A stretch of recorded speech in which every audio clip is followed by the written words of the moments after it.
Pronto. Agora sim estamos gravando. Boa tarde, pessoal. Bem-vindos a Repesilaki Conecta, segunda edición.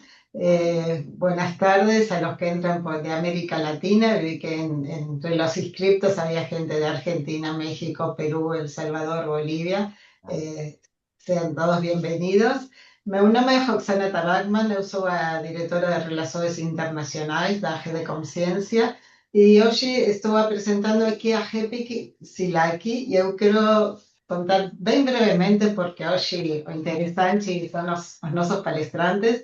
Eu quero contar o que é Repesilaki e o que é Repesilaki Conecta. Então, vou passar a... a pergunta foi, uns anos atrás, um grupo de jornalistas de diferentes países da América Latina, todos jornalistas de ciência, se perguntaram se as redes regionais podiam fortalecer o jornalismo de ciência, porque sempre é o norte que estão mandando, indicando qual é o nosso caminho. Então a gente começou a pensar se não seria bom ter uma rede regional para a América Latina. Esa fue una conversa que comenzó en el año 2017 durante una conferencia mundial de jornalismo científico. Después siendo, fue discutida, debatida en numerosos encuentros en Bogotá, en algunas reuniones virtuales. Voltó a se tocar o asunto en la Conferencia Mundial de Jornalismo Científico de Colombia en el 2023. Alguns foros e finalmente no ano 2025, ano passado, a gente conseguiu criar a REPESILAC, que foi apresentado ao mundo na Conferência Mundial de Jornalismo de Ciência que aconteceu na África do Sul. O que é então a REPESILAC? É uma rede composta por associações de jornalismo científico e comunicação da América Latina e do Caribe. Não apenas isso, também temos profissionais independentes, porque no todos los países de América Latina tienen una asociación de jornalismo científico. Entonces a gente decidió envolver no apenas las asociaciones, sino también las personas, los jornalistas y comunicadores de ciencia dos países que no tuviesen uma rede. Qual é o nosso objetivo? Intercâmbio de experiências, a formação e profissionalização, visibilizar o jornalismo e a comunicação de ciência na região e, especialmente, a colaboração jornalística. Então, quem somos os que formamos esta rede? Esta rede são todas as que existem na América Latina: Chile, Colômbia, Perú, Argentina, a México e a nossa rede consciência do Brasil. E agora vou dar um furo, porque até agora não foi anunciada, mas El Salvador conseguiu fazer uma rede de jornalismo científico. Então até agora tínhamos uma pessoa de El Salvador, agora temos a rede salvadoreña de periodistas e comunicadores de ciência. Então, essa é a nossa ideia: ajudar as pessoas que não têm associação a conseguir formar uma rede para realizar bem melhor o trabalho e não estar tão sozinhos. Então, o que fizemos até agora, neste ano? A gente desenvolveu um marco teórico, um conjunto de definições para saber que estamos falando de algum jeito a mesma língua, porque divulgação científica, por exemplo, não é interpretado da mesma maneira em diferentes países. Fizemos uma atualização de todas nossas associações para a gente se conhecer melhor. É muito importante, geramos uma primeira lista de contactos que podem ser úteis no futuro para fazer colaborações regionais. Fizemos o nosso site, o Instagram, e começamos a apresentar a rede nos eventos para serem conhecidos. Então, chegamos aqui ao Repesilaki Conecta, que é o de hoje. A cada mês, a gente decidiu que uma organização de um país diferente assume-se a liderança de organizar uma conversa sobre um tema de interesse regional, sempre no foco de jornalismo e comunicação da ciência. Então, o primeiro mês foi do México e esta segunda edição é a nossa.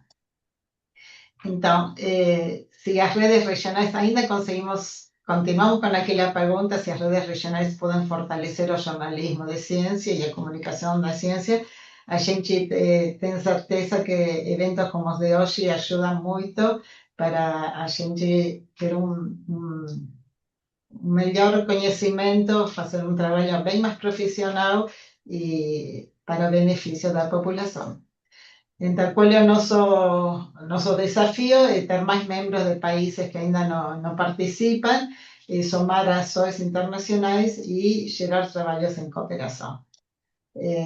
Só isso, vocês podem nos escrever se precisarem de alguma coisa, podem nos seguir no Instagram, mas o mais importante vem agora. Então, agora, muito obrigada pela oportunidade, muito obrigada à Rede Consciência por organizar este evento e a todos os nossos parceiros.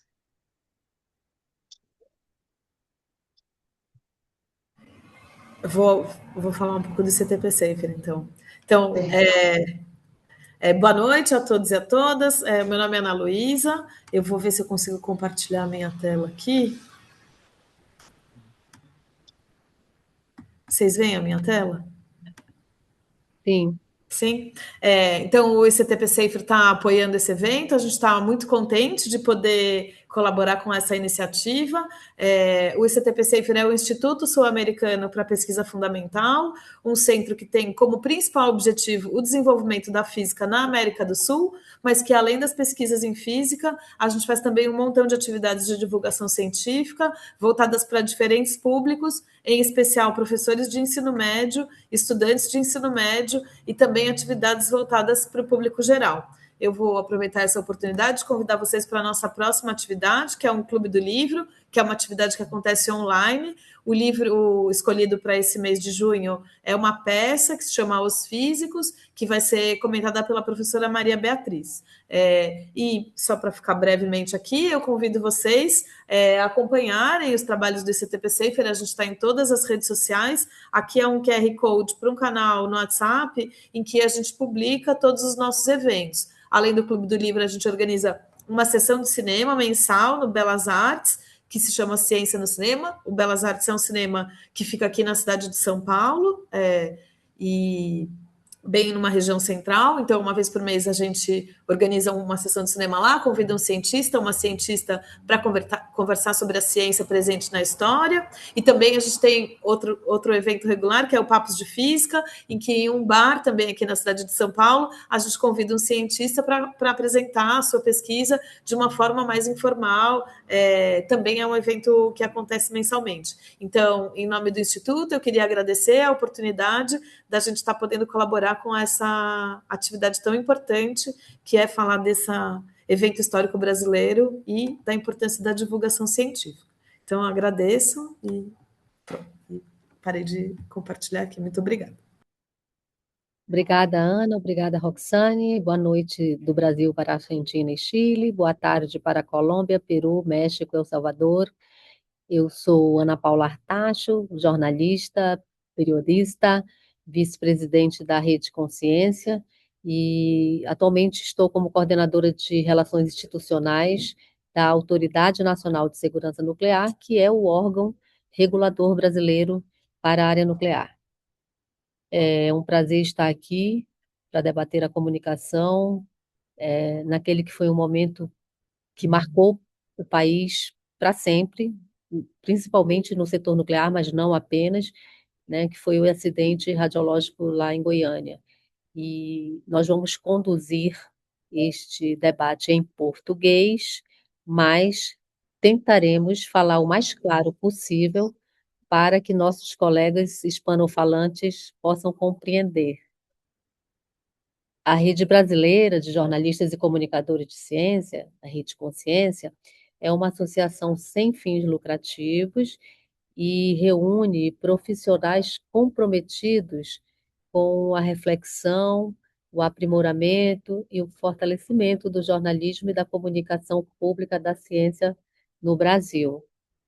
A Rede Consciência considera extremamente necessária a integração entre comunicadores de ciência de diferentes países, especialmente da nossa América Latina, né? E o objetivo é atuar de forma conjunta para fortalecer a divulgação científica, sobretudo por meio do compartilhamento de experiências, né, da troca de conhecimentos, da compreensão das realidades diferentes e dos desafios específicos de cada país.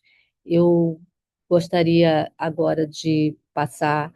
Nós vamos conduzir da seguinte maneira: eu vou passar a palavra a cada um dos painelistas para que façam uma breve apresentação e, na sequência, nós vamos começar com perguntas da mediação para cada um e depois das respostas, a gente vai abrir, então, efetivamente para o debate, né, que pode ser pelo chat, ou se a pessoa quiser se manifestar, a gente abre e pode falar, só pedindo novamente que as perguntas sejam bastante objetivas e mais claras para que os colegas que falam espanhol possam entender.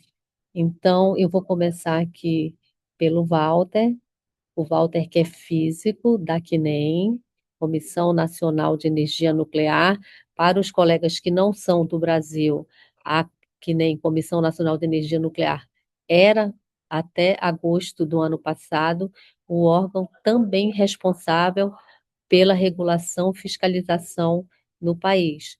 Tanto que, no acidente radiológico, foi a CNEM que esteve presente, né? Em agosto, houve uma cisão, a CNEM ficou com pesquisa e desenvolvimento, inovação, e a Autoridade Nacional ficou com regulação e fiscalização. E o Walter foi o físico quem primeiro identificou que se tratava de um acidente radiológico. Então, eu vou passar a palavra para você, Walter, e aí você fala um pouquinho de você aí, da sua experiência. Bom, boa noite para todos, né? Buenas noites para todos os amigos da América Latina, né? É um prazer, um honor estar com vocês aqui agora. Bueno, eu creio que todos conhecem a minha história, quando, de 29 de setembro, né? Casualmente, eu identifiquei o acidente que se tratava de um material radioativo em Goiânia, né? Esse acidente é um acidente que praticamente mudou todo o procedimento de atendimento à emergência no mundo todo, né? Foi uma tragédia, né? Realmente, né? E uma fonte que era utilizada para salvar a vida, ela acabou sendo abandonada no centro de uma capital e contaminou um grupo grande de pessoas. 4 pessoas vieram a falecer e isso foi um drama muito grande para toda a população goiana, né? Tanto sob o ponto de vista técnico, sob o ponto de vista de comunicação. Então, a gente está hoje aí com uma colega também, há tempo que eu não vejo Cileide, né? Como está a Cileide? A primeira periodista de nós outros de Goiânia. Então, Cileide é uma das precursoras disso aí, várias amigas, né? Raquel Azeredo e várias outras, né? Companheiras lá que atuou junto com a gente. Foi um grave acidente em que o sistema de comunicação durante o acidente foi extremamente assim poluído, até a população entender e os próprios jornalistas, né?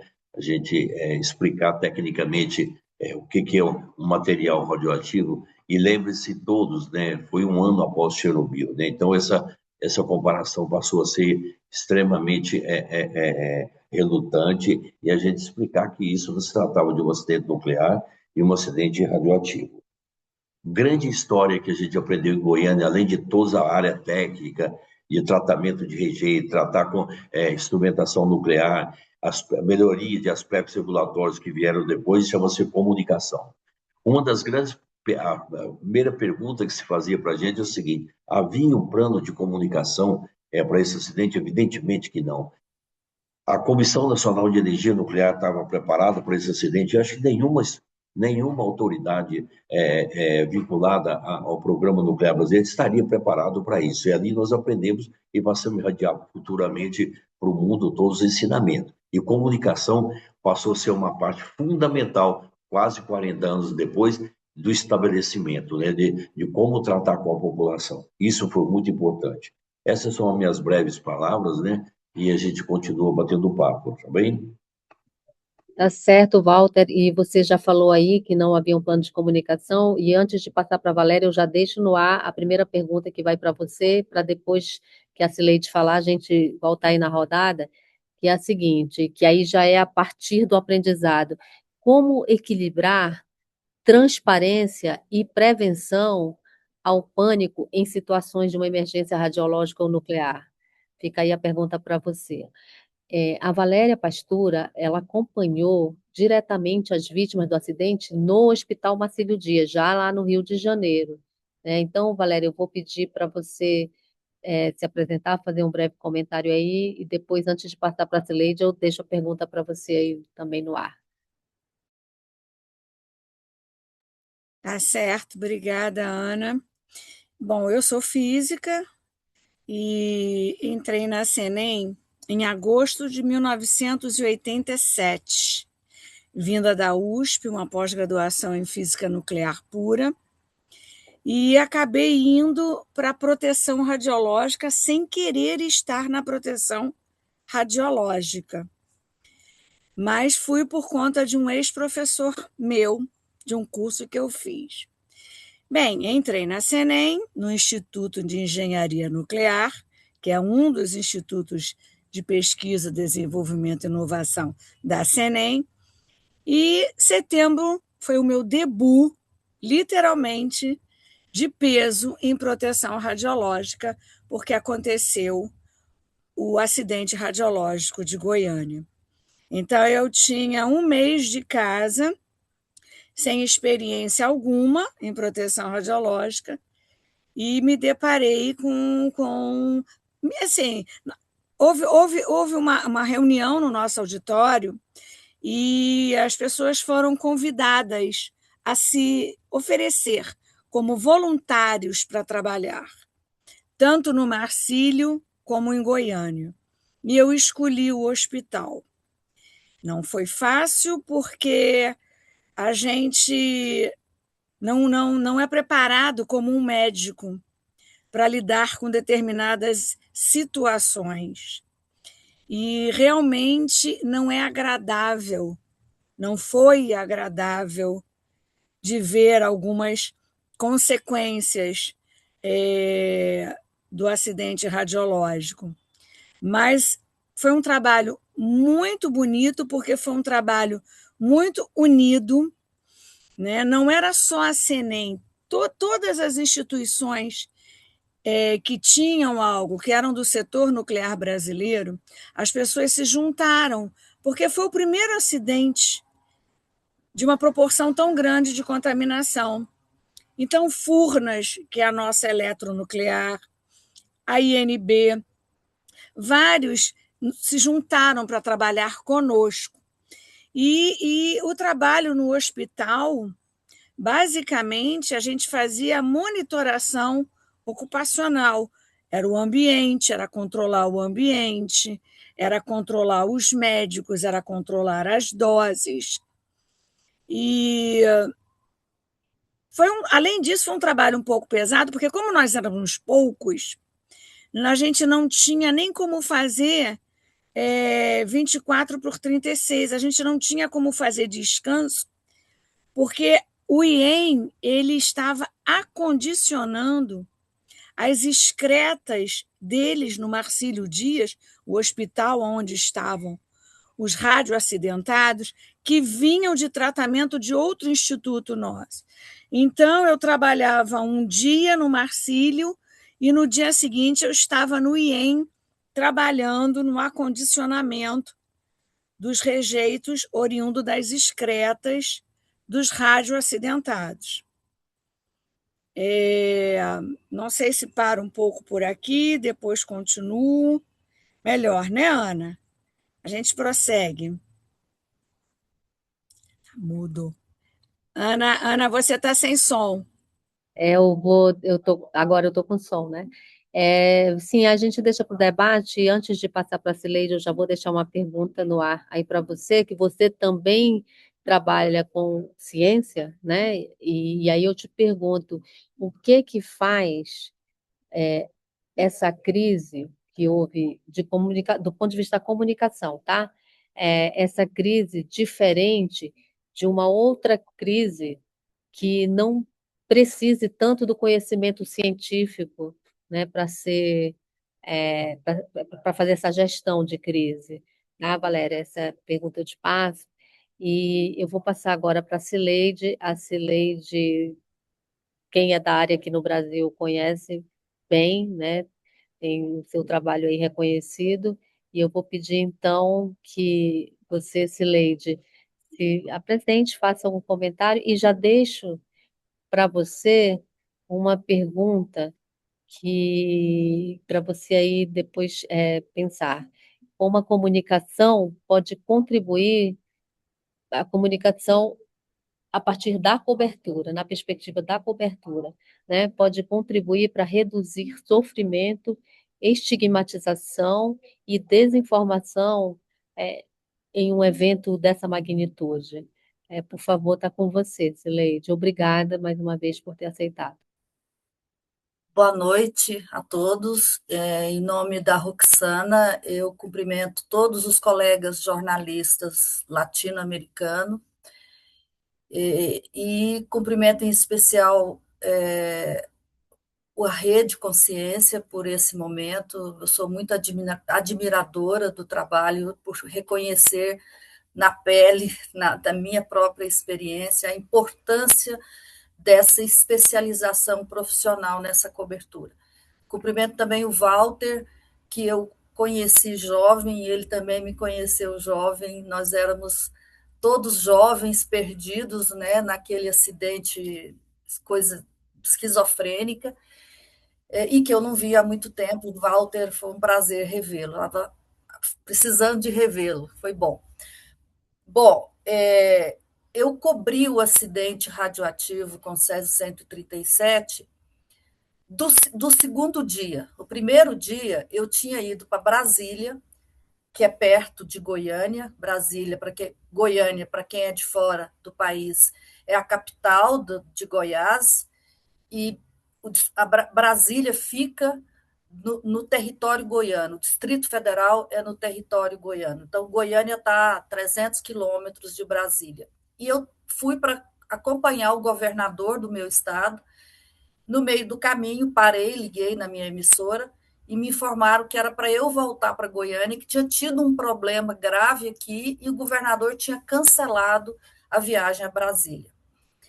E aí eu chego em Goiânia e descubro que era alguma coisa que não se sabia exatamente o que era. Nesse momento, o Walter estava buscando, eu imagino que ele estava atrás do contador, né, para tentar descobrir o que era aquilo. Então, no dia seguinte é que eu entrei na cobertura e não saí mais. Aí eu vivi o acidente radiológico de Goiânia o tempo todo, de domingo a domingo, porque a gente também não era uma equipe muito grande e a gente não sabia o que estava acontecendo. Eu estava começando a minha carreira jornalística e aí cobri tudo. Depois eu acabei me especializando em política. Eu sou jornalista especialista em política, eu sou colunista de política, mas essa experiência dessa cobertura acho que moldou a minha carreira para sempre. A gente vai poder falar sobre isso, mas foi tudo assim no susto, no improviso. Aqui nem até contratou um jornalista, né, Walter, que montou uma sede, um escritório para ele em Goiânia, ao lado da casa onde foi a primeira abertura da cápsula, na casa do Roberto.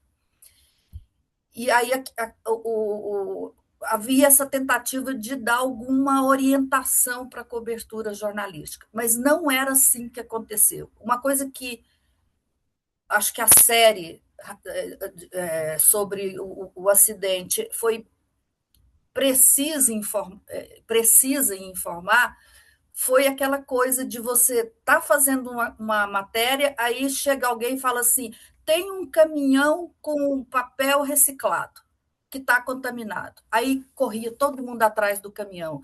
Tem um cachorro que está contaminado em tal lugar. Aí corria todo mundo atrás do cachorro. foi literalmente assim, né? Então, olhando para trás, além de toda a experiência que a gente viveu, a gente olha e pensa como é que aquilo foi possível. Eu me encontrei recentemente com a dona Lourdes, que é a mãe da Leide das Neves, e achei muito lindo. Ela me abraçou e falou para mim assim: você faz parte da minha família. Vocês da imprensa fazem parte da minha família. Porque a gente contou a história, a gente está até hoje contando essa história, buscando eles, e eu fiquei muito emocionada com esse abraço e com o carinho da dona Lourdes, que hoje tem 75 anos de idade e mora sozinha. Ela perdeu o marido e perdeu a filha. Então, eu vou deixar, né, para vocês agora, a gente conversar depois, mas queria fechar com essa frase da dona Lourdes: vocês, imprensa, fazem parte da minha família. Quer dizer, a gente é uma responsabilidade muito grande para a gente entrar na família dos outros e, mais ainda, é uma felicidade ser reconhecido como parte dessa família. Né? Sinal de que a gente fez um trabalho que merece ser lembrado. Então, por enquanto é isso, e a gente vai trocando aí as experiências. Acho que não é agora que, de alguma forma, eu acabei te respondendo, né, Ana Paula? Mas, para começar, é isso. Obrigada, Cileide. Então, eu volto aqui com o Walter, né, nessa pergunta, Walter, de como que a gente pode equilibrar a questão da transparência, que é extremamente necessária, né, para nós que trabalhamos na área nuclear e, sobretudo, na comunicação na área nuclear. O Walter também foi coordenador de comunicação da CNEM. Então, como é que a gente consegue, Walter, equilibrar transparência e prevenção ao pânico em uma situação de emergência radiológica ou nuclear, né, na perspectiva do que a gente viveu com Goiânia? Ana, fazer comunicação em situações normais é uma coisa. Fazer comunicação num caso como o de Goiânia, que foi, na realidade, eu classifico Goiânia como uma pandemia radioativa, né? E foi um pânico estabelecido na cidade, Cileide acompanhou isso, né? Aliás, faço uma ressalva também, né? Para que vocês saibam que Cileide é a melhor repórter, a melhor jornalista política do estado de Goiás. Então, eu só leio muito o Jornal Popular que ela participa quando tem a coluna da Cileide. Eu faço isso, falo abertamente isso. Bom, voltando ao assunto, a Cileide mencionou aí que quando o Dr. Rex chegou a Goiânia, 10 dias após o acidente, ele estava participando da reunião na Agência Internacional de Energia Atômica em Viena, né? E a primeira coisa que ele perguntou é o seguinte: quem é o porta-voz que está falando com a população? Porque foi realmente, inicialmente, os primeiros 10 dias, foi um bate-cabeça, né? Um desencontro de informação. E a Cileide classificou isso muito bem, né? Cada momento do dia tinha uma situação diferente. Era jornalista que ia para um lugar, para outro. Isso traz à população um sistema de segurança muito grande, muito grande. Goiânia ensinou a todos nós o seguinte: você comunicar com a população não é você falar termos técnicos, não é você dizer o seguinte. Nessa situação de Goiânia, as pessoas queriam saber o seguinte: eu estou contaminado, eu vou morrer, né? Isso é fundamental. Nós estávamos preparados para fazer descontaminação, para fazer medidas, para isolar áreas, para fazer. A gente estava. Agora, você trabalhar frente a frente com uma pessoa contaminada e você explicar para ela, explicar para o jornalista o que é contaminação, o que é radiação, o que pode ocorrer com a pessoa, isso é extremamente complicado. É muito complicado. Então, inicialmente, a gente teve muita dificuldade para isso, até que foi contratado um jornalista, né, que passou a falar mais a linguagem com o jornalista que estava em Goiânia. E não era só jornalista de Goiânia, praticamente a gente teve jornalistas de todo o país e também de países de países diferentes. Eu me recordo que um dia eu cheguei na casa da minha sogra, onde eu estava, havia uma jornalista do New York Times, 3 horas da manhã, me aguardando, que eu explicasse o que estava acontecendo. Então, essa situação de você estar comunicando em uma situação de gravidade, como foi Goiânia, era extremamente complicado. E uma outra coisa que se diz o seguinte, que nós aprendemos o seguinte, toda situação crítica, o que eu aprendi em Goiânia, isso foi uma escola de jornalismo natural para mim, e conviver com todos os colegas jornalistas, eu aprendi o seguinte, a mídia não é sua inimiga. A mídia não é sua inimiga, ao contrário. Quem tem medo de falar com a mídia é porque está devendo alguma coisa. Exatamente isso. Essa é a pura verdade, né? Então, não adianta, numa situação daquela, você esconder números, você dizer alguma coisa que a população não acredita. E você realmente... Eu lembro que o Dr. Rex, ele foi o grande professor, o grande mentor estrategista de Goiânia, ele dizia o seguinte, nós temos que informar a população, seja notícia boa ou seja ruim. Se for ruim, diz o que a gente vai fazer para melhorar essa situação. Mas nós temos que ser muito francos com a população de Goiânia, porque toda a população aí, se a gente não disser o que realmente está acontecendo, todas as autoridades e todas as instituições perdem completamente a credibilidade. Isso foi fundamental para a gente. Então, são ensinamentos que, mesmo discutidos hoje, 40 anos depois, que nós passamos a transmitir, Ana, para o mundo todo. O mundo todo. Goiânia foi uma escola para todas as áreas, para a área biológica, para a área exata, para a área recurso humano, o jornalista, tudo isso. Então, hoje a gente tem colegas aí ainda, Cileide é uma delas e outros colegas, que isso foi um aprendizado muito grande para a gente, muito grande, mas muito grande. Então, fazer comunicação em uma situação de crise, você tem que estar extremamente preparado, tá ok?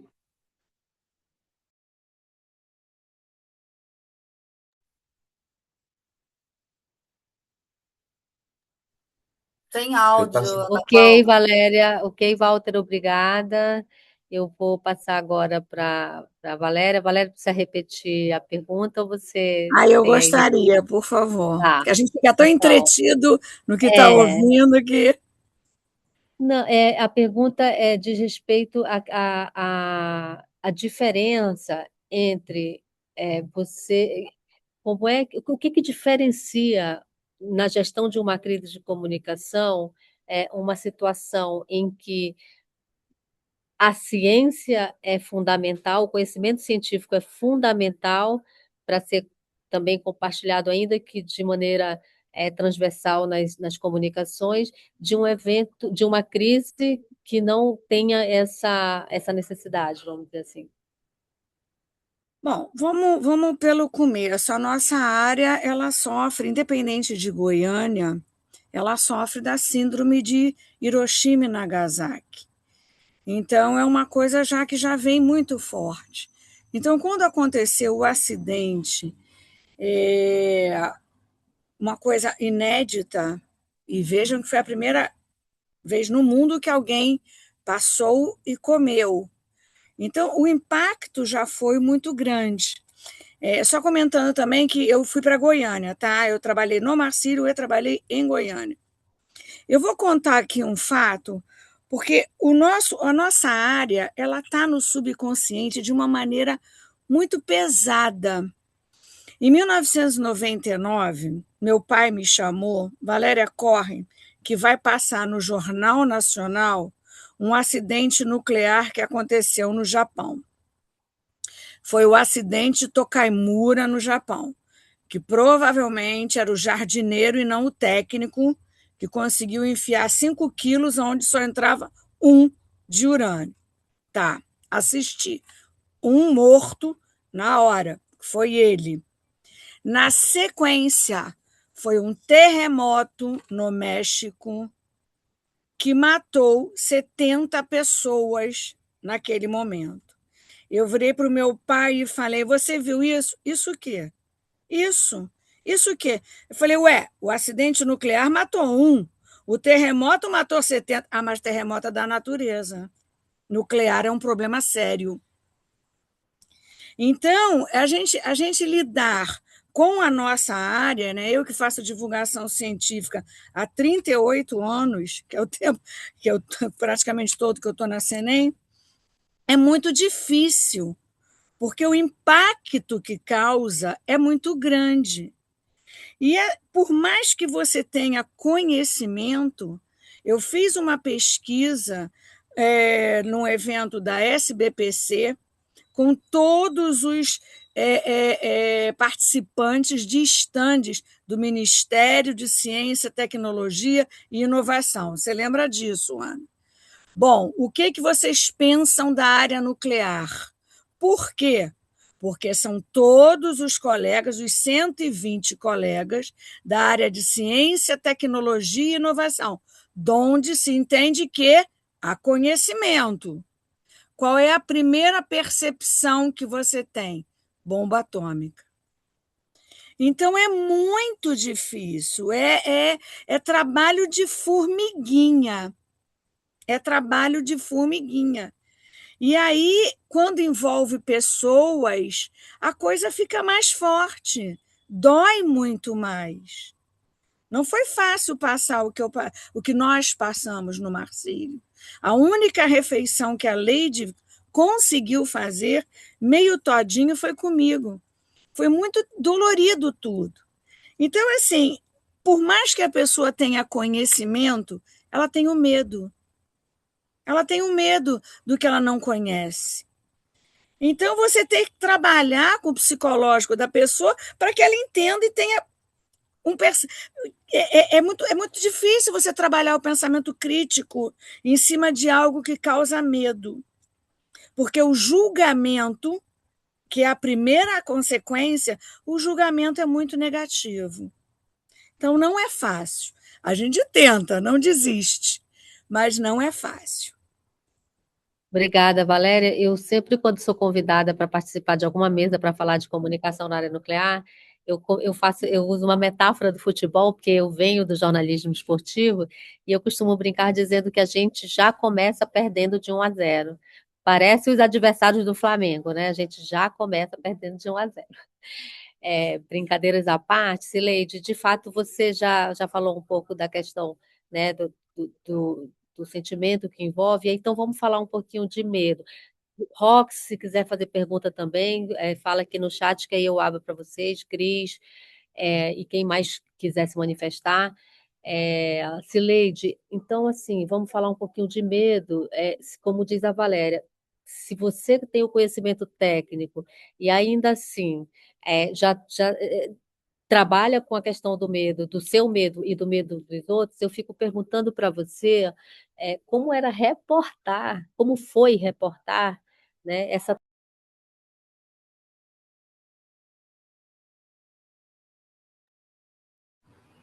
Ana, desligou seu microfone. Desligou sem querer, né? É. Então, voltando aqui, como disse a Valéria, né, se tecnicamente a gente, mesmo conhecendo, trabalha com medo, eu te pergunto como foi reportar uma tragédia cercada de medo, cercada de desconhecimento e com informação técnica ou pouco disponível ou chegando de maneira atropelada, porque não havia, né, um comitê de crise, não havia um planejamento para uma situação dessa. Então, você podia falar um pouco, Cileide, de como foi essa experiência de cumprir com medo? Eu acho que eu aprendi o que significa ser um jornalista que cobre guerra com a cobertura de Goiânia. Você, quando vai, eu imagino, né, que um jornalista, quando ele vai por um fronte, ele não pensa muito no medo, porque se ele pensar no medo e no risco que ele vai enfrentar, ele não sairia de casa.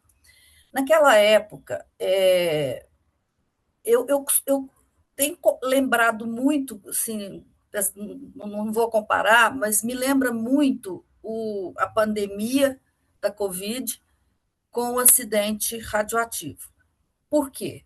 Primeiro, por causa da estética. A população de Goiânia conviveu com técnicos de tudo quanto é parte, de tudo quanto é área, andando para todo quanto é lado de macacões, de EPIs, de proteção total, né, da cabeça aos pés. Então, a estética do acidente radioativo, ele estava presente na pandemia, pelo menos para nós, aquilo ali era muito familiar, ver os médicos, todo mundo protegido, né? Outra questão que eu acho que a gente pode comparar é o seguinte: imagina se a pandemia da Covid ninguém soubesse o que era aquilo. Então, estamos na pandemia, chegou um vírus que ninguém sabe o nome, ninguém sabe o que é, de onde vem, e as pessoas começam a adoecer e começam a morrer. Foi assim que a gente ficou lá, naquela época. Eu me lembro que Goiânia sediou, naquele ano, naquele domingo, véspera do dia 26 de outubro, uma corrida de MotoGP, corrida internacional, né? E a cidade estava cheia de turistas, de pessoal dessa área. Eles vão embora, na segunda de manhã, a coisa acontece. E aí, o que todo mundo achou? Né? Porque não confia nos políticos, não confia nas autoridades, foi que o governo escondeu, que o governo sabia, como a Maria Gabriela tinha levado a cápsula para a vigilância sanitária dias antes, as pessoas associaram. Então, o governo sabia, porque a peça estava lá.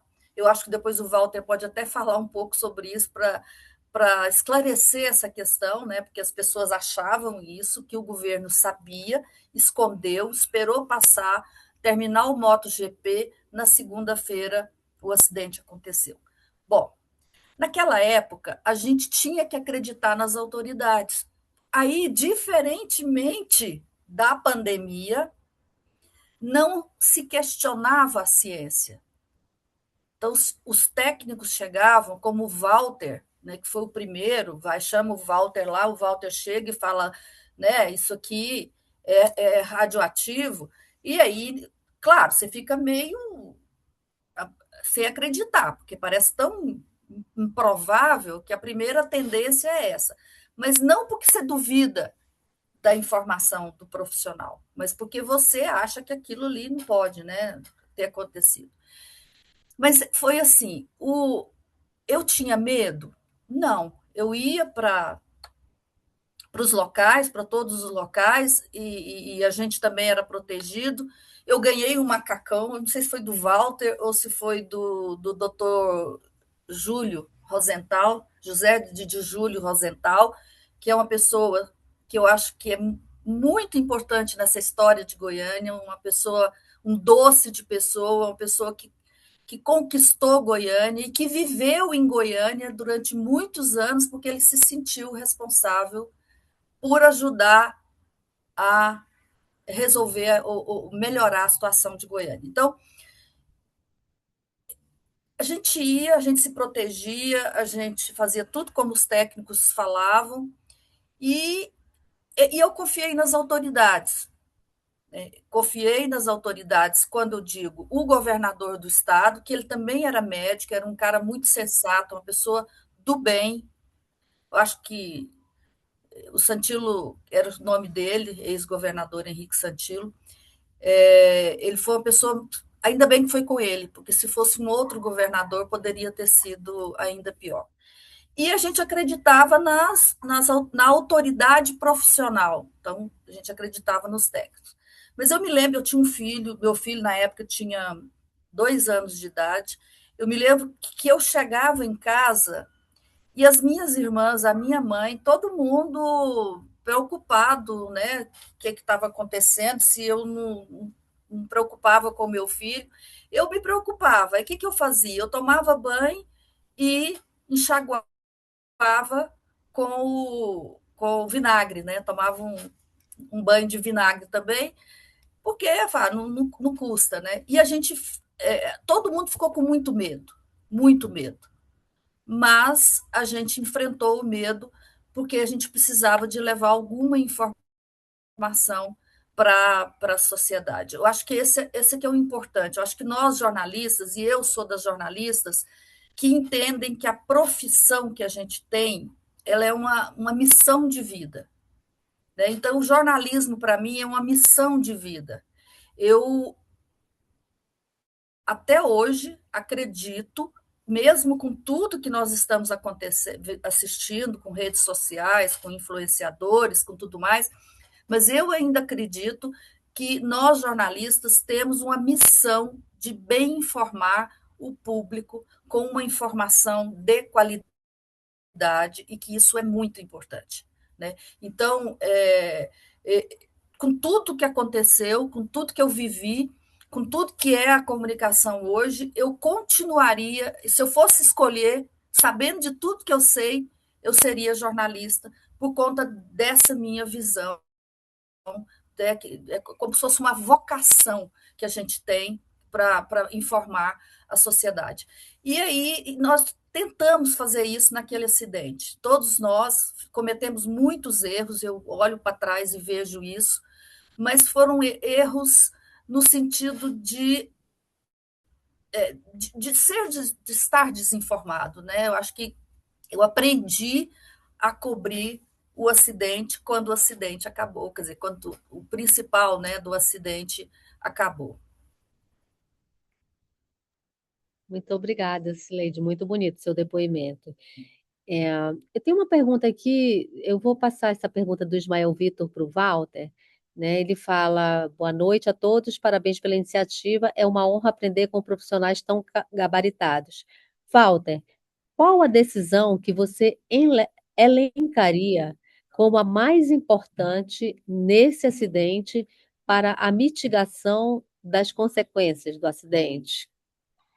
Bom, eu vou complementar aí, como a Cileide mencionou, para ajudá-la aí, foi o professor Dr. Rosenthal que forneceu o macacão para a Cileide, né? Não foi o Walter, né? Eu recordo perfeitamente que ele tinha um carinho muito grande com os jornalistas, era uma pessoa extremamente educada, ele tinha um carinho muito grande com a mídia, e ele disse, eu me recordo perfeitamente, Cileide, ele falou assim, tem uma jornalista aí que está querendo um macacão, eu vou fornecer um macacão para ela, né? Eu me recordo, se essa é novidade para a Cileide, tem um branco e um amarelo. Qual que eu falei? Dei os dois, não sei se ela ganhou dois, né? Depois de 40 anos, não sei essa é a resposta. O meu é o amarelo. Ganhou o amarelo, né? Então, e a Cileide falou uma coisa muito importante aí, que o governo, surgia esse comentário que logo o MotoGP só não foi divulgado o acidente porque em virtude do MotoGP. Isso não é verdade mesmo, né? Só foi identificado o acidente no momento que no dia 29, eu identifiquei que o material era radioativo. Teve várias dúvidas, evidentemente, né? E como a série mostra, e a Cileide falou uma coisa extremamente importante, o governador Santino teve um papel fundamental nisso. Porque quando eu e o secretário de Saúde fomos falar com o governador, ele imediatamente identificou a gravidade do assunto. Só depois é que nós ficamos sabendo, Cileide, que ele tinha feito um curso de higiene de radiações. Então, imediatamente, ele já forneceu, pediu ao chefe do gabinete militar, Coronel Nelito Barbosa, que o estádio olímpico fosse utilizado para armazenar essas pessoas possivelmente contaminadas, né? Respondendo à pergunta que foi feita aí, o seguinte, as pessoas perguntam o seguinte, Walter, o que você sentiu naqueles momentos iniciais, lá durante praticamente 24 horas trabalhando, recolhendo as vítimas que estavam todas contaminadas com o secretário de saúde e a polícia militar. Quando você está numa situação dessa, a Cileide falou uma coisa como jornalista, você não pensa isso, né? Eu fui medindo as pessoas contaminadas. Mas a situação mais difícil que eu enfrentei não foi difícil, que só depois, com o passar do tempo, e a Cileide classificou isso muito bem, quando passa o fervor do calor da emergência, que você começa a avaliar quais foram as ações que foram feitas e se foram tomadas corretamente. As ações foram tomadas corretamente, mas quando foi às 22 horas e 30 minutos aproximadamente, quando eu já no Ferro Velho 2, que era o Ferro Velho onde morava a Leite, que era do Ivo, que era o irmão do Devair, a gente evacuou uma grande quantidade de pessoas próximas, e a Leide saiu abraçada no travesseiro. Nesse momento, o físico do hospital, o Marion, já tinha um detetor Geiger. Esse detetor não conseguiu, a gente saturou toda a medida quando a gente mediu a Leide, ou seja, ela estava extremamente contaminada. Isso para a gente, assim, eu levei um baque, posteriormente eu comecei a avaliar. Eu me recordo que ela entrou dentro de um ônibus, ela estava com sono, né?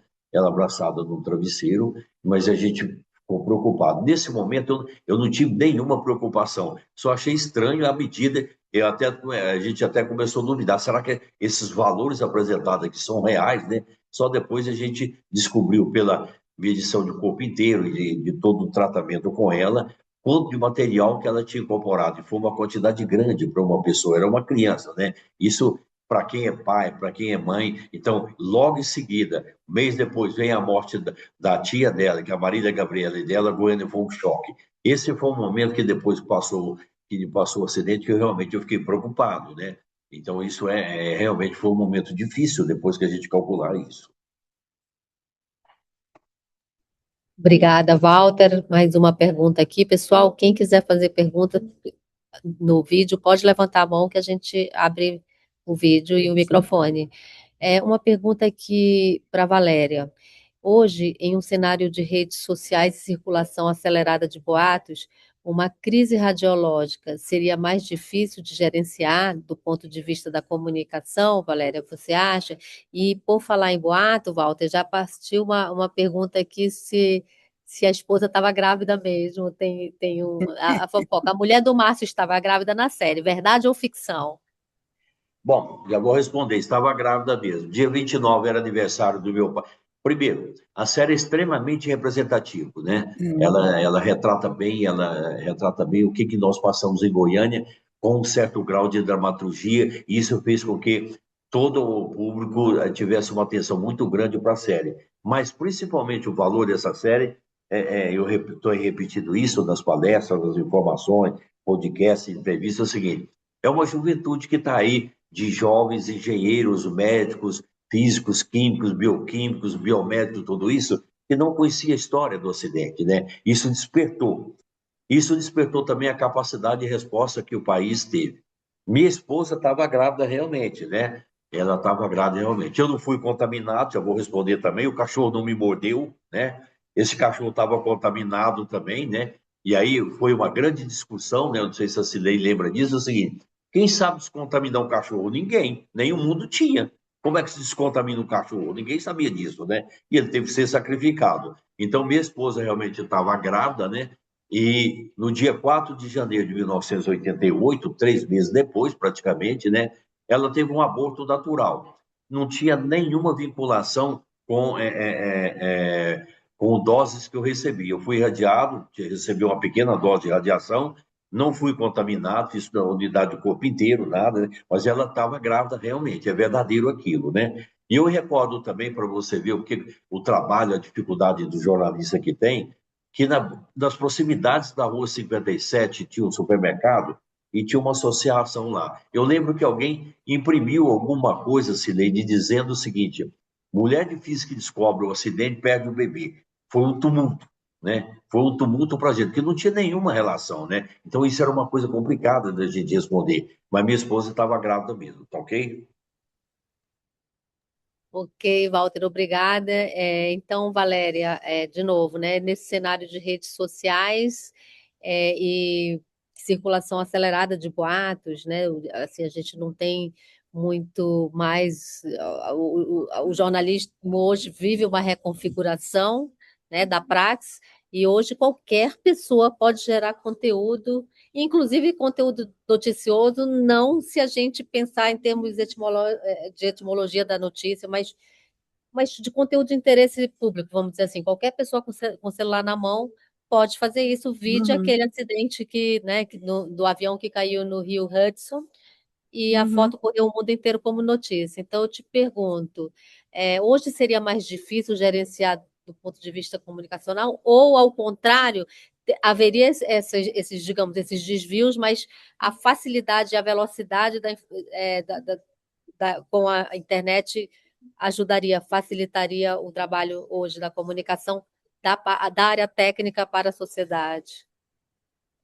Então, Ana, eu acho que facilitaria muito, né? O maior inimigo que a área nuclear tem chama-se desinformação, porque a gente dá muito ibope, né? Mas, ao mesmo tempo que você tem a facilidade de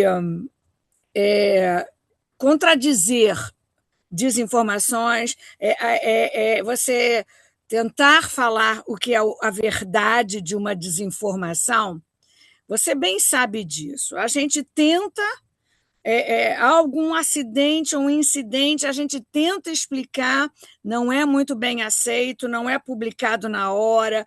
Quando é publicado meias verdades. Entende? Então, assim, eu não vejo muita facilidade, não. Por quê? Porque o medo existe, a desinformação continua, ela dá ibope, então é uma batalha. É uma batalha. Não quer dizer que a gente não tenha como lutar nessa batalha. A gente tem vários colegas nossos com Instagrams na rede social, contra a desinformação, não é só no Brasil, é no mundo todo. Porém, é tanto quanto política. Porém, você aceita a verdade se você quer aceitar a verdade, independente de você ter conhecimento ou não ter conhecimento. Né? É aquilo que eu falei, a quebra de um pensamento crítico é muito difícil. E você combater a desinformação não é trivial. Ajuda porque você consegue disseminar muito mais rápido as verdades, mas aceita quem quer. A coisa ainda continua, digamos assim, um pouquinho de cada vez. Né? Eu vejo dessa forma. É difícil, é difícil. Obrigada, Valéria. Eu vou fazer perguntas em bloco, então. Tem uma pergunta do Matias aqui. O Matias fala: obrigada pela apresentação. Vocês sentem que reviver esse episódio de Goiânia pode afetar, de algum modo, a atitude geralmente favorável da sociedade brasileira em relação ao desenvolvimento da energia nuclear? E aí, ainda falando de reviver, tem a pergunta da Cris, que gostaria de saber se vocês, Valéria e Walter, como se sentiram rememorando o episódio, né, assistindo a série ficcional, e que sentimentos e lembranças afloraram, e se teriam feito algo diferente. E aí, para a Cileide, a pergunta: qual foi o desafio de explicar um tema tão complexo a um público especializado e tomado pelo medo? Acho que pode começar por você, Cileide. Pode começar pela Cileide. Tá bom. Eu vou começar do lado oposto à resposta, depois eu chego nela. Uma coisa que a gente percebeu com a série agora foi como que Goiânia apagou essa memória. E eu conversei com uma colega jornalista que trabalha na afiliada da Rede Globo aqui em Goiânia, e ela me falou, são tantas histórias que tem para contar, e a série aflorou isso, a imprensa local voltou a relembrar e contar. E aí o jornal trouxe, aí ela falou, olha, todas as vezes que a gente faz uma reportagem, matérias boas, assuntos que são pertinentes, que são importantes, a nossa audiência vai lá embaixo, porque tem aquela medição, né, da audiência em tempo real. Então, é só entrar com o Césio, a audiência em Goiânia cai. Aí eu fiquei pensando, como é que a série ela tem uma das maiores audiências da Netflix e a população, e aqui em Goiânia as pessoas não querem ouvir falar do assunto. E aí depois o jornal que eu trabalho trouxe uma reportagem de uma psicóloga que ela foi fazer uma pesquisa do ponto de vista da psicologia, tentar entender as vítimas. E aí, nessa investigação dela, ela descobriu uma coisa que virou o tema dela, que eu achei fenomenal. Eu falei, olha, Goiânia apagou completamente o acidente. De que forma? O lote da 57 não está sinalizado. A gente chega lá, que é a casa do Roberto, onde a cápsula foi aberta, é um lote baldio, um lote desocupado, cimentado. É só o que você vê daquele lote. Lá não tem uma informação. O lote do Ferro Velho, do Devair, idem, é só um lote abandonado, cimentado. As lápides da Leide, da Maria Gabriela, do Alisson e do Geraldo, que foram as quatro vítimas, não tem nenhuma informação dos nomes deles. Não tem.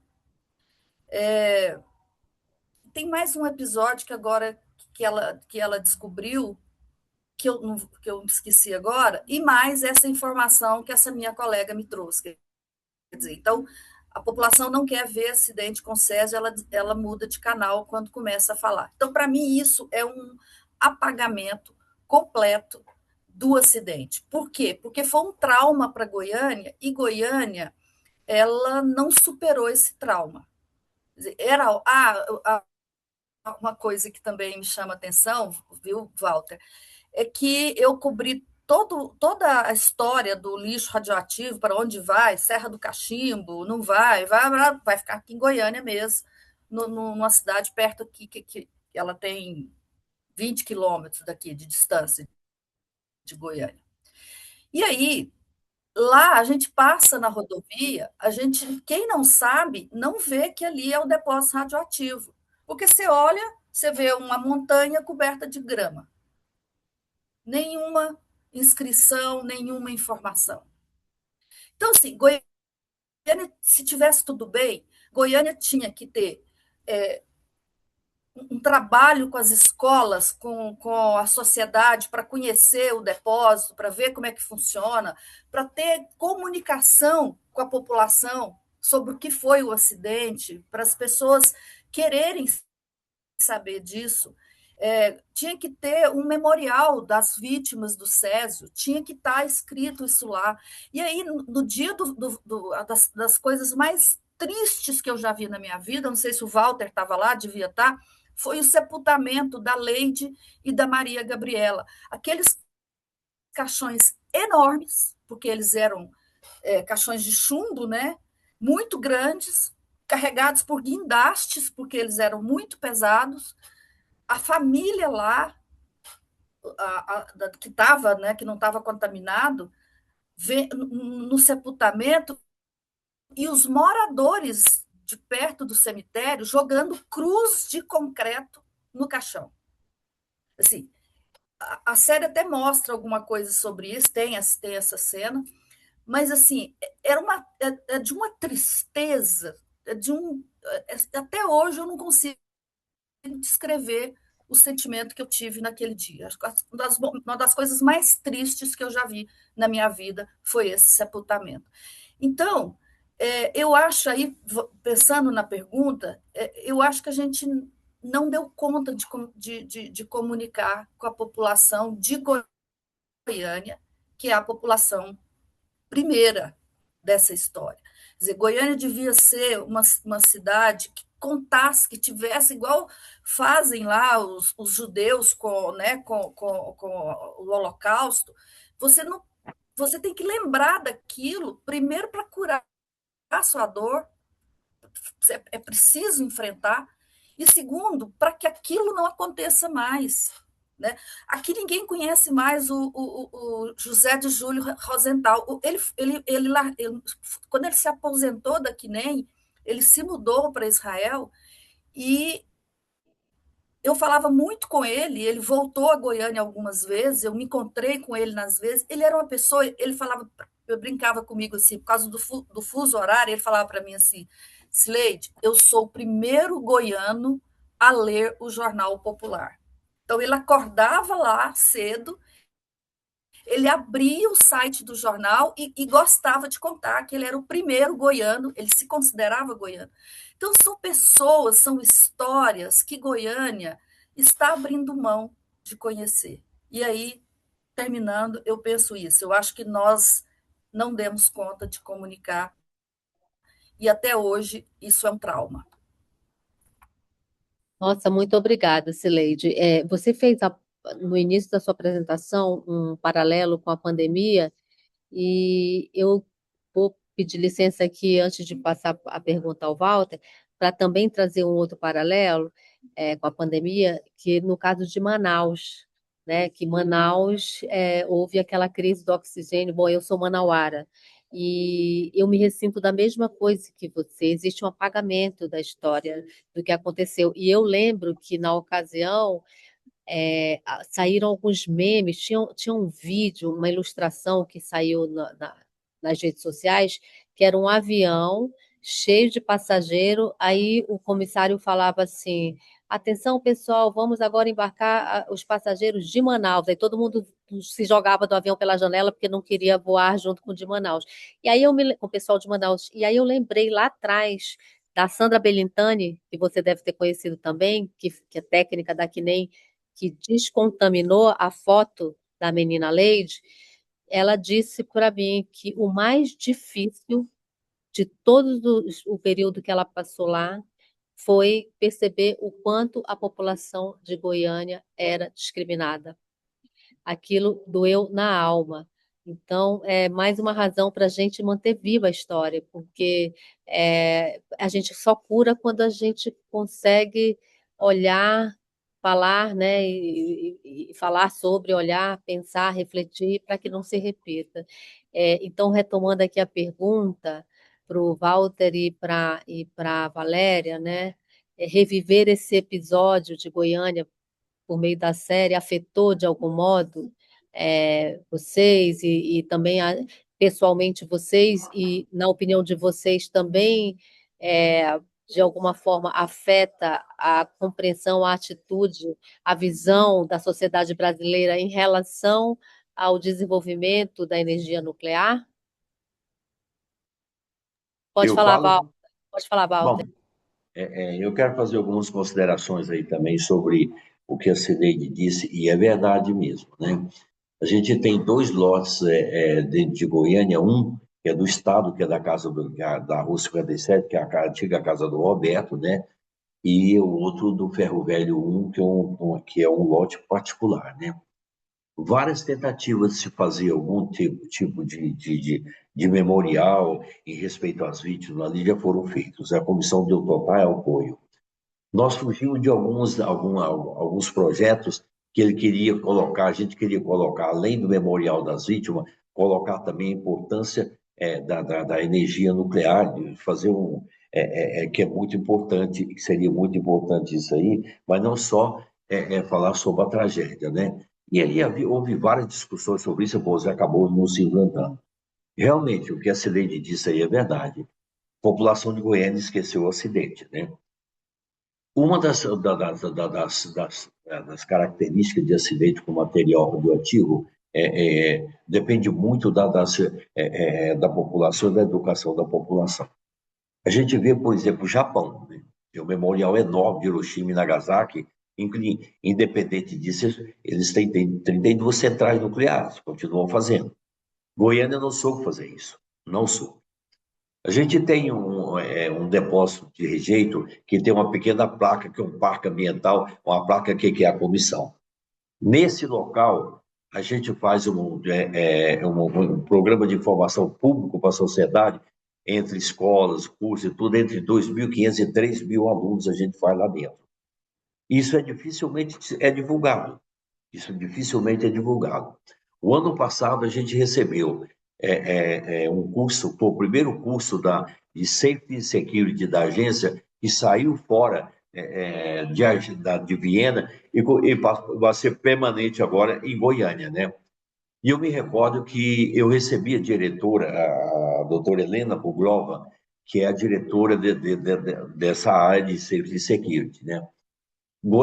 Goiânia tem a Badia de Goiás é uma cidade que recebeu esse rejeito, e esse depósito de rejeito final Ele está dentro de um parque ambiental de 165 hectares, onde você encontra animais lá circulando normalmente.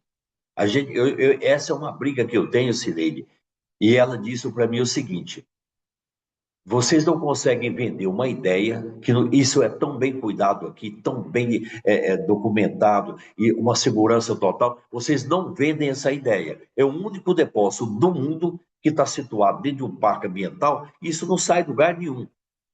Isso não sai e não sai isso. A Ana é uma jornalista teimosa, né? Eu sempre brigo com ela, porque ela sempre briga comigo e ela reconhece isso. Que alguns jornalistas têm assim também o feeling da área técnica. Isso é importante também. As jornalistas de Goiânia, Cileide, têm um feeling muito grande. Então, tem muitos jornalistas, a maioria das jornalistas, as senhoras jornalistas de Goiânia pode dar aula mais do que muito técnico que está por aí. Né? Então, isso é fundamental. Né? Então, isso é fundamental. Então, essa é uma comunicação que falta. É uma comunicação que falta. Ou seja, a gente falar, dizer, nós somos muito bem competentes para descontaminar Goiânia. Nós somos uma referência do mundo, passamos a ser uma referência no mundo todo, para curso, para tudo isso. A gente não vende essa ideia. Isso é ruim, é péssimo isso aí, entendeu? É muito péssimo. Como que eu fui se qual foi o meu sentimento quando eu vi a série, né? Quando eu vi a série, essa série começou em virtude de um filho de uma amiga nossa, né, que era diretora de um departamento de monitoração interna da QNEM, que era a Joyce Lipstein, e começou com o filho dela, que ele começou com a série. Ele queria fazer justamente isso, era para reviver o trabalho de técnicos, físicos, jornalistas, tudo isso. O que foi essa pandemia? O que foi o acidente da realidade? Então, como eu me senti? Eu me senti bem, não pela retrospectiva falando sobre isso, mas é o seguinte, que está sendo visto por jovens e de o trabalho que a gente fez e que todo mundo fez e as dificuldades que Goiânia enfrentou naquele momento. Isso foi extremamente benéfico para a sociedade, ou seja, mostrou. E isso está permitindo com que hoje a gente faça discussão livre hoje, livre, totalmente livre, e dizer o seguinte: cometemos erros tecnicamente, não há erro tecnicamente. Agora, algum erro de procedimento, de estratégia nisso, nós aprendemos com isso, né? Mas algumas coisas, essa memória ficou devendo, a gente ficou devendo isso aí, né? Porque o mais importante de tudo isso, dentro desse acidente, é o seguinte: houve 4 mortes, várias pessoas contaminadas e que tem uma geração aí que terá que ser acompanhada por um longo tempo, que é um trabalho que o Estado de Goiás faz muito bem através do Centro de Assistência aos Acidentados, antiga Fundação Lei da Neve, da qual tem um grupo muito grande, né? Por exemplo, onde está o estudo epidemiológico sério de Goiânia hoje, né? A gente precisava ver isso, né? Tem estudo, claro, tem estudos, isso, mas a gente poderia ter feito muito melhor. Eu falo que a comissão teve um papel importante no acidente e depois, de um certo tempo, ela se retirou e deixou o Estado. E a gente não poderia ter deixado. Em 2020, a Ana conhece muito bem essa história, eu retornei a Goiânia, né? Eu fico Goiânia, Rio de Janeiro, para justamente, a Cileide acompanha muito isso aí, sobre uma requisição de pessoas que não tinha nada a ver com o acidente, solicitando pensão vitalícia que tinha sido contaminada, e não foram. Todas as pessoas que foram contaminadas foram identificadas, estão num banco de dados da gente, né? Então, a série mostrou tudo isso, a dificuldade que nós tivemos, mas também mostrou, hoje está aflorando também, uma retrospectiva que a gente deveria ter feito, em memorial às vítimas, uma homenagem a todos os técnicos da comissão, a toda a mídia que trabalhou, a dificuldade que teve. Deveria essa história pode ser recontada novamente, tá ok? Obrigada, Walter. Eu acho que com a Valéria foi um pouquinho diferente, né, Valéria? Houve mais dificuldade para conseguir ver a série. Conta um pouquinho para a gente, Valéria.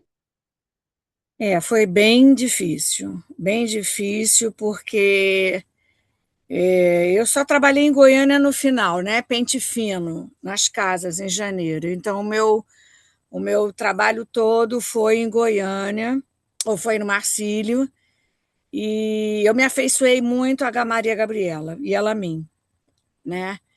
E então, assim, foi muito difícil ver, porque até hoje eu vejo a imagem de como foi no hospital. Não foi fácil com o Roberto, as dores que ele tinha e ter quebrado tudo. E a Leide era uma menina muito quietinha, muito calma. A bichinha tinha muita dor, né? E ela não era tão ativa como mostra na série. E a Gabriela, ela foi ficando muito complicada a situação dela, muito complicada mesmo. Então, assim, foi difícil ver, porque eu tenho a imagem na memória até hoje de como foi a evolução deles lá. Então, é complicado lembrar, muito difícil. Mas teria feito diferente? Não. Eu tenho um orgulho enorme de ser bombeira da radiação. Né? Nós, de proteção radiológica, nós somos bombeiros da radiação. Eu amo o que eu faço. Eu decidi ser física aos 9, nuclear aos 14 e para CENEM aos 15. Então, eu fiz tudo como eu queria e continuo fazendo a divulgação científica dos benefícios da energia nuclear. Mas, assim, mexeu muito. Eu demorei muito. Eu realmente só consegui ver no dia do evento da fundação, porque eu vi ali, eu comecei a fazer pergunta até, né? Eu falei, eu vou ter que assistir, porque é um monte de gente me perguntando. Valéria, é fidedigna? Eu falei, gente, não sei, eu não tive coragem. Cada streaming que eu vejo, cada reels que eu vejo, eu choro. Mas eu tenho que assistir. Né? Assistir chorando, mas a gente teria feito de novo, tiver que trabalhar. Sei que não vai acontecer, mas a gente, como o Walter falou, todos nós, a gente aprendeu muito, né? A gente aprendeu muito. E aí depois eu ainda fui para Goiânia, quer dizer, eu ainda comecei meu debut no Marcílio Dias com os radioacidentados e depois fui fazer a rádio ocupacional nas casas e nas ruas. Então eu realmente aprendi como ser uma bombeira da radiação, literalmente. Então, tenho muito orgulho disso, mas as lembranças não adiantam. Tem 40 anos, mas as imagens ficam. Né? Obrigada, Posso fazer Valéria. uma pergunta? Posso fazer uma pergunta para a Valéria? Lógico, tem uma outra pergunta aqui para ela. Pode fazer, claro. Valéria, a dona Lourdes, ela viu a filha pela última vez quando ela saiu do ginásio para ir para o hospital, aqui em Goiânia, o HGG. E do HGG, e ela não viu mais a Leide. Ela ficou com o pai, né? E ela não viu. Aí ela foi para o Rio. Eu cobri a partida da Maria Gabriela e dela. Eu cheguei a entrar dentro do avião para falar com a Maria Gabriela. E depois elas retornam mortas. A minha pergunta era o seguinte: se você fosse contar para a dona Lourdes como foi os últimos dias de vida da Leide, como é que você contaria? Excelente pergunta, Cileide, e eu vou aproveitar para fazer uma pergunta para a Valéria, porque a gente está chegando também ao final. E aí, antes de passar a palavra para cada um, tem mais uma pergunta para a Valéria aqui que diz o seguinte: o Hospital Marcílio Dias é referência para receber radioacidentados. Após o acidente de Goiânia, houve oportunidade para novos profissionais e instituições se capacitarem para atender essas vítimas? Parênteses, espero que nunca tenhamos algo dessa magnitude. Então, tem a pergunta da Cileide, como você contaria, e tem essa pergunta sobre o Marcílio Dias. Muito difícil, Cileide. Muito difícil.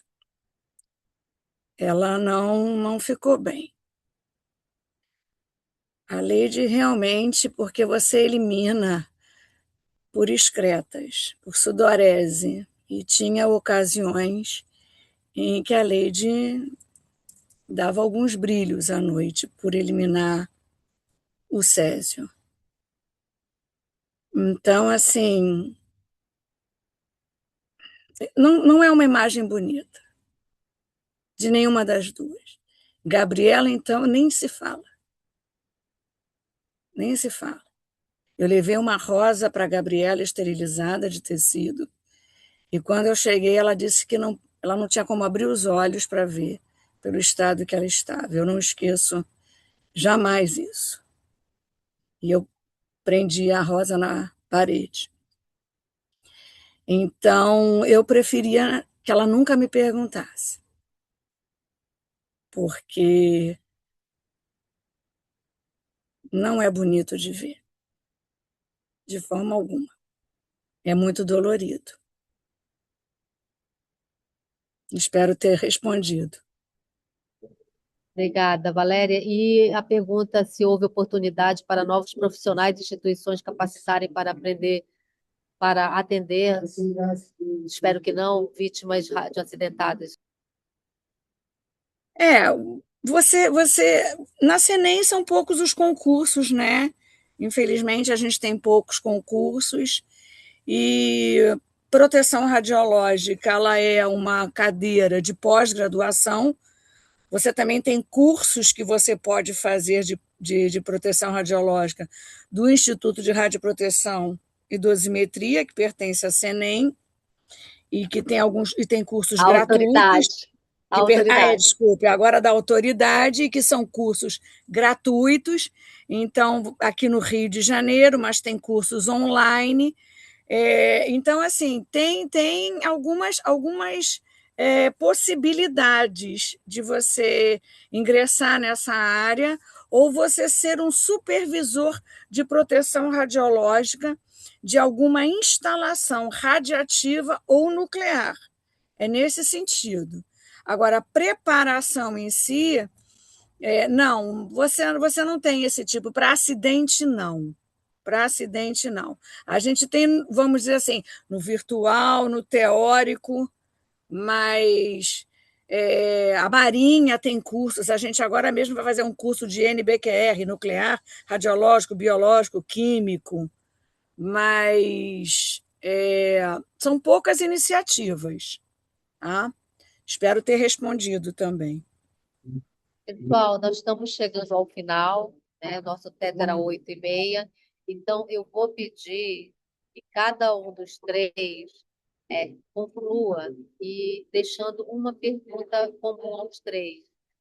Se vocês pudessem deixar uma mensagem principal, uma mensagem mais significativa para jornalistas, comunicadores e até para autoridades também que eventualmente venham a precisar lidar com uma crise dessa magnitude no futuro, esperemos que não. Qual seria? Então, queria que vocês respondessem e ao mesmo tempo se despedissem para a gente encerrar aqui. Pode começar, Walter, você. Bom, eu vou fazer minhas considerações finais a respeito disso, principalmente voltado aí para a comunicação, né?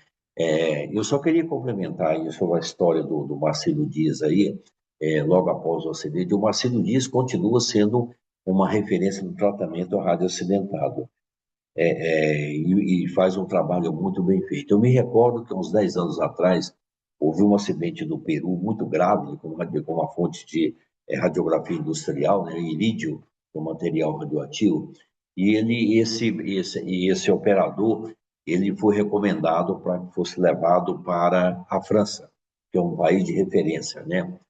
A França respondeu ao governo brasileiro que é o seguinte, que o Hospital Naval Marcílio Dias era um hospital para melhor tratamento que foi feito em virtude da experiência de Goiânia.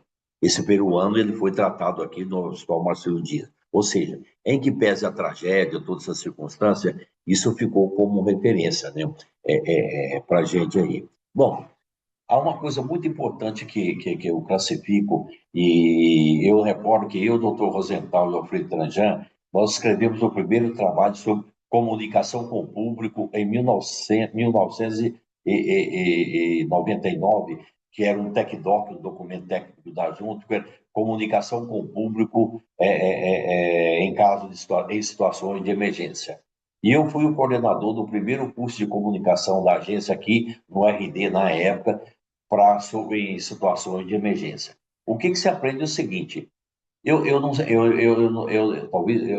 talvez vocês jornalistas aí possam me informar.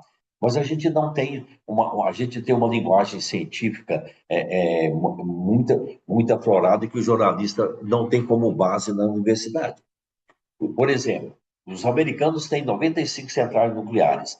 Quando houve um acidente de Three Mile Island, que não houve liberação de nenhum material radioativo, criou-se no entorno da central e da cidade uma psicorradiofobia completamente maluca, né? E a primeira situação que as autoridades americanas disseram é o seguinte: nós temos que treinar jornalista. Nós temos que treinar jornalista.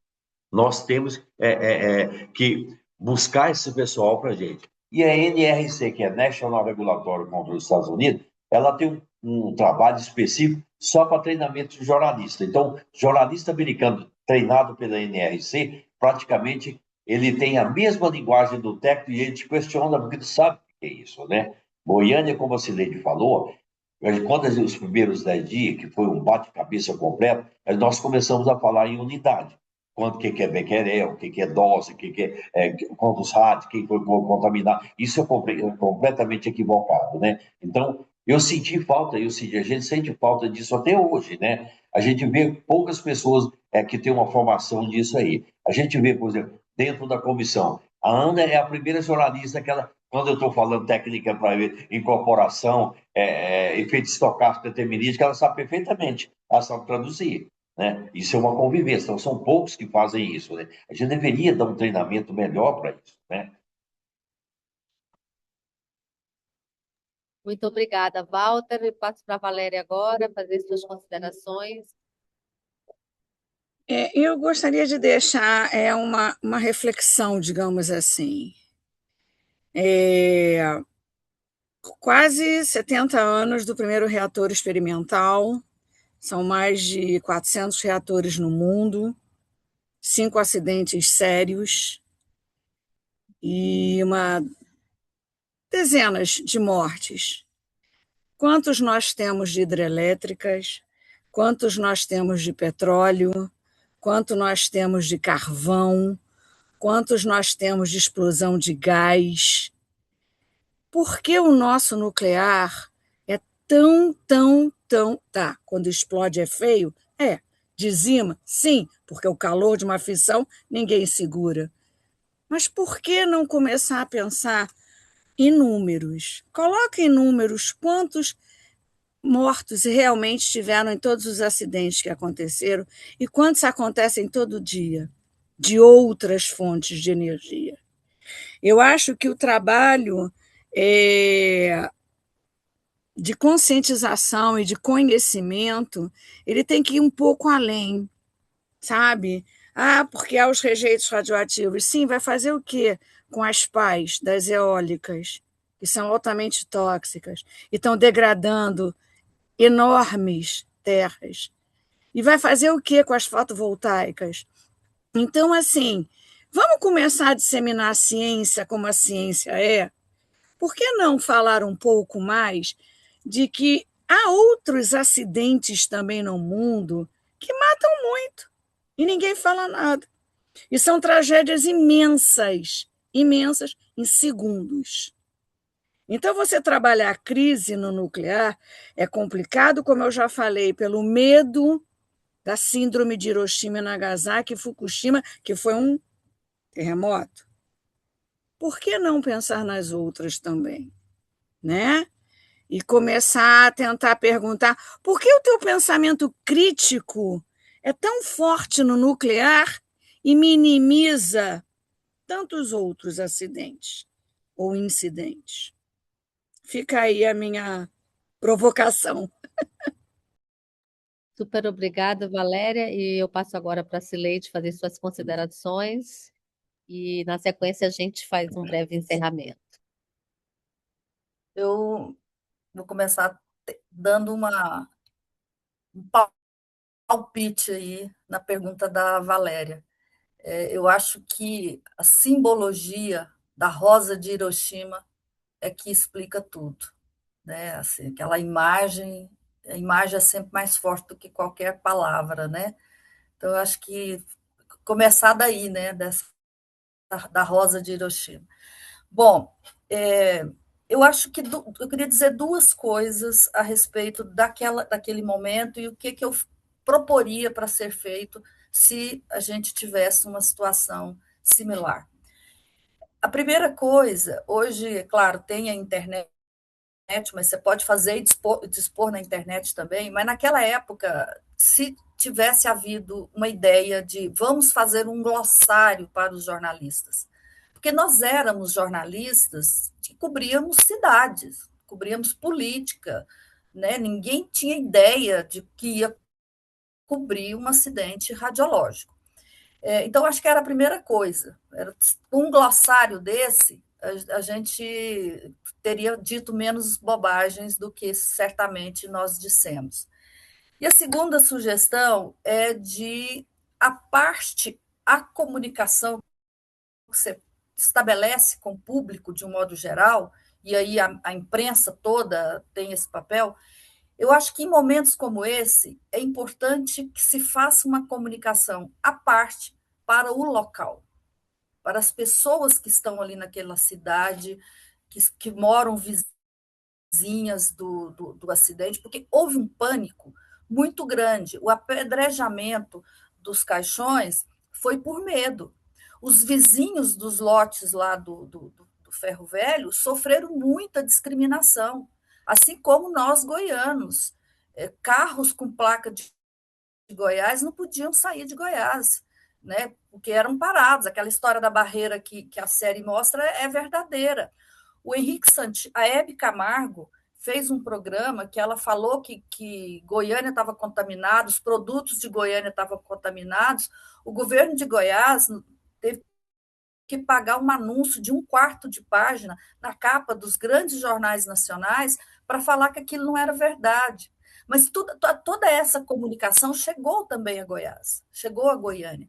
Eu acho que por conta disso é que Goiânia apagou o acidente, porque ela ficou muito traumatizada. Então, eu acho que falar com a comunidade e ter esse glossário, né, porque e jornalistas, cá para nós, a gente tem deficiências muito grandes e cada vez mais deficiências, porque muitas vezes não lê o básico, que dirá uma literatura especializada como essa. Então, eu acho que são essas duas coisas que eu acho fundamental. E aí eu tinha me esquecido de um outro indicador do apagamento, eu me lembrei agora. A Fundação Leide das Neves não se chama mais Fundação Leide das Neves, ela se chama Cora. Que é Cora por quê? Cora Coralina, o Hospital do Câncer. Hã? Cara, Centro de Assistência aos radioacidentados. Isso, obrigada, Walter. Então, assim, por que esse nome e por que não o nome da Leide? É um apagamento. Então, eu queria terminar com isso, com essa reflexão e com a importância da gente falar para o local, como o doutor Rosenthal também soube fazer. Ana Paula, eu só queria complementar o que a Cileide falou. Né? Quando houve o acidente, os 30 anos do acidente, nós entramos com um documento dentro do Ministério Público para que justamente, Cileide, voltasse o nome da Fundação Leide das Neves, que era uma forma adequada. Então, existe uma ação do Ministério Público Federal de tal maneira para que volte a Fundação Leide. É uma homenagem a ela agora. É uma única... Então, isso é fundamental. Vou procurar essa ação. Exato. Procurar essa ação no Ministério Público, que eu acho que vale a pena retomar isso. Exatamente. Vale. Gente, muito Ana, obrigada. eu só queria complementar só um instantinho para a Cileide. A Leide era um anjinho, Cileide, literalmente. Quietinha, doce, calma. Aquela cena daquela colega que colocou ela no colo era a Luísa. Nossa colega já está no andar de cima. A Leide era muito meiga, muito doce. A gente sabia o que ela estava passando, mas não imaginava nem um pouco o quanto de dor ela devia estar passando, mas ela era um anjinho, quietinha, doce, um doce de menina, literalmente, tá? Realmente um anjinho. Isso eu vou contar para a dona Lourdes. Essa parte eu vou contar para ela. Conta, Em conta sim. Em 2017, Cileide, com os 30 anos de Goiânia, eu participei do reencontro da Sandra Belintani, que te combinou a foto, com a dona Lourdes. Eu te confesso que eu esperava a dona Lourdes uma mulher frágil, fragilizada. Nossa, que fortaleza que ela é. Que fortaleza. Eu saí outra pessoa da casa dela. E aí, tudo isso para fazer a conexão que você falou de apagamento. Porque apagamento são discursos tão eloquentes, não é? E a gente precisa lutar contra eles, porque eles, como o nome já diz, eles apagam, mas eles são eloquentes. Então, esse debate, promover essa conversa, né, e muitas outras de que o Walter tem participado, a Valéria e outros colegas, isso é uma maneira de tornar vivo também o acidente. Então, com esse propósito foi sugerido esse tema, claro, aproveitando, né, o debate que a série proporcionou, a série foi top 1 mundial, né? E desde o início, acho importante dizer isso, desde o início, a produção da série estava muito comprometida em fazer algo muito, claro, ficcional, mas muito próximo do que de fato aconteceu, sem tom de sensacionalismo, de nada, e foi com essa expectativa que a CNEM concordou em fazer essa consultoria para a série.